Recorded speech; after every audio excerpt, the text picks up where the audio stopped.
বিয়ের 3 ঘন্টা পার হয়ে গেল, এখন পর্যন্ত তোমার বাবার যৌতুকের মাল সামানা পাঠানোর কোনো খোঁজ খবর নেই। তার আগে আপনি আমাকে একটা কথা বলেন তো, আপনার ঘরে কিছুই নেই, আপনি কি আগে ফ্লোরে ঘুমোতেন?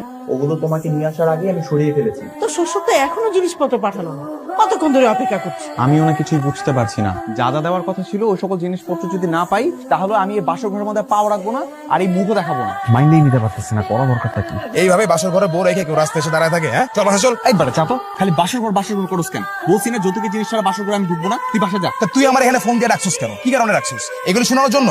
ছেলের বিয়ে দিয়ে তার শ্বশুর বাড়ির মালের জন্য আমরা সারা রাত ধরে অপেক্ষা করছি, বসে আছি। তুমি আবার এই ঘর পোড়ার মধ্যে আলু পোড়া দিও না, এগুলো তোমার জন্য না। তাহলে রাতের খাবার ফ্রিজে রাখতে পারিনি, নষ্ট হয়ে গেছে।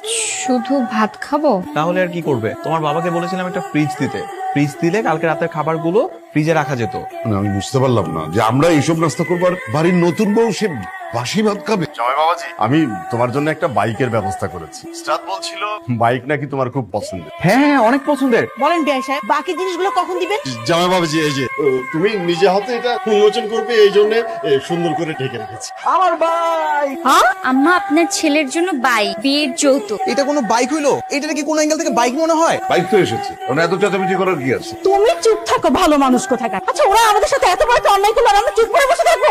এই মুহূর্তে নতুন বাইক দেওয়ার মতো টাকা আমার আপাতত এটা দিলাম। জামাই বাবাজি চালাতে থাক, কয়েকদিন পরে আমি একটা নতুন বাইক জামাই বাবাজি। আপনি আপনার এই ভটভটি নিয়ে এক্ষুনি চলে যাবেন। আমার ছেলের পছন্দ মতো একটা বাইক নিয়ে তবে আপনি আসবেন। দরকার নেই, এটা নেওয়া দরকার নেই। এটা থাক। এই শোন, মা ছাড়ো না, আরে! আপাতত এটা ব্যবহার করতে থাকি, আবার যখন নতুন একটা বাইক এনে দিবে তখন এটা নয় আব্বাকে দিয়ে দিব। তুমি আর তোমার বাবা এখন আমাকে যৌতুক করে আর কোনো কিছু দিবা না, সেটাই তোমাদের ধান্দা। কিসের ধাত? আপনি আর আপনার মা যৌতুক যৌতুক কি লাগাই রাখছেন? হ্যাঁ, এই যুগে এসে কেউ যৌতুক নিয়ে এরকম করে? আর আমার বাবা অনেক সাধারণ, আমার বাবা আপনাকে এত কিছু ডিমান্ড পূরণ করতে পারবে। আমি দেখতে শুনতে ভালো না, আমার কোথাও বিয়ে আপনার সাথে আমি বিয়ে করে আপনাকে ভালোবেসে আপনার মন জয় করে আপনার সাথে সুন্দর করে সংসারটা করব, কিন্তু না, আপনি তো ওই একই গোয়ালের গরু। আপনার ওই যৌতুক লাগবে, যৌতুক যৌতুক করে সেই শুরু থেকে এই পর্যন্ত করে আসতেছেন।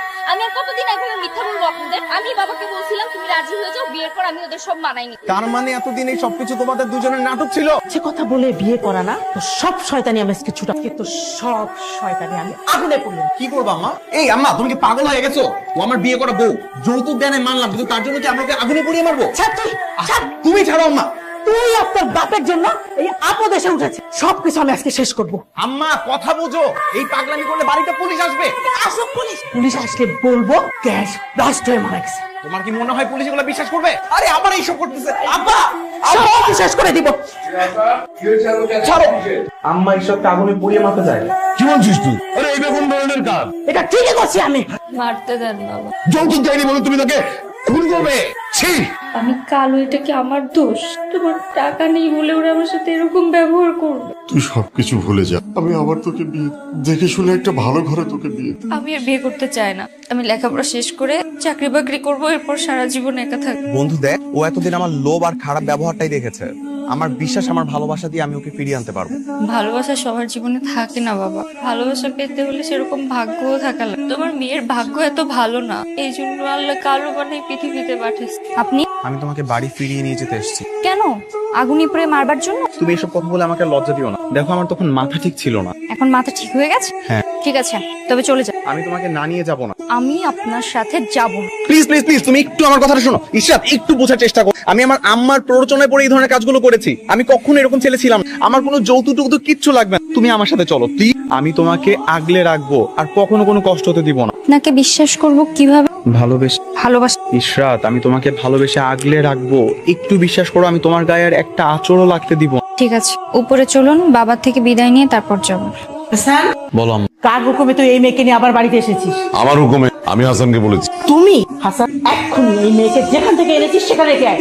না মা, ও আমার সঙ্গেই থাকবে। কি বলিস তুই? ওটা কি বলছি? বৌমা কোথাও যাবে না, ও এই বাড়িতেই থাকবে আর আমার হাসানের বউ হয়েই থাকবে। কি বারবার নিষেধ করার পরও তুমি যখন আমাকে বিয়ে করেছো, কই আমাকে কয় টাকা যৌতুক দিয়েছিল তোমার বাবা মা? আমি কেন যৌতুক দিব? তাহলে কোন যুক্তিতে তুমি বৌমার কাছে যৌতুক চাইছো? এত নিকৃষ্ট কেন? এত ছোট মন মানসিকতা কেন তোমার? কি বলছো তুমি? ঠিকই বলছি, আমার সাফ কথা। বৌমা আজকে থেকে সম্মানের সাথে এই বাড়িতে থাকবে। তোমার যদি কোনো সমস্যা হয়, যদি কোনো রকম ঝামেলা করো, ঘাট ধাক্কা দিয়ে তোমাকে আমি এই বাড়ি থেকে বের করে দেবো। না হলে আব্বা, আমি আমার বউকে নিয়ে আলাদা গিয়ে থাকবো। সেটা দরকার নেই।